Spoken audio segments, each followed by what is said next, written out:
Maunsa na pa ubo na ning portoplo ko. Makita ra nato nagato ng introhan. Hakit ako ra baganga. Adin ni ato lang sugdan sa pagtadtad ning itong andamon nga sudan. Amatay ka anukos nga kinilaw ang birada ni. Adi po ni basbas na itong sudan kay duha man ka resipe.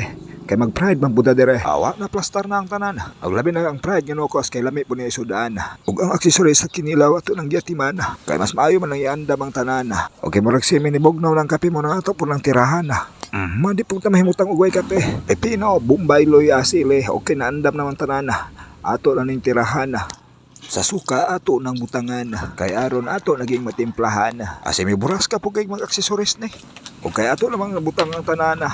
Ang sili ato lang pisgaon taman-taman. Basta lagi mangus mo usap gid pud ng imong ilong. Sili gid pud mo kadaog pida. Basta kidilaw na ang tirada. Ang kalamansi ayaw kalimte. Kay usapon sa accessories nga makapalami ning kinilaw na to nga sodaan. May pangwakli na ang tanan. Lami gid pud ang kinilaw basta nay kalamansi. Labi na og butangan na siya og semi kalamansi. Unsa ba semi kalamansi?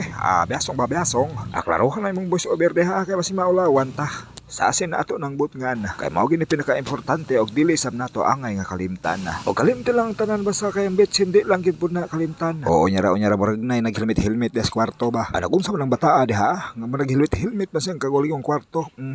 Ay. Okay, iya din gibirahan ng ikaduha to nga resipe diha. Ang pride no cost na diha kang pertig yung pong lamia. Abanto na kay nag-helmet yung makapag-ambak mo ng oil sa naong puday. Nyara muraga. Nipunit ka naman diha. Amo pidawi po ka mo tilaw. Mauna na ito mga resipe og mauna na ang tanan.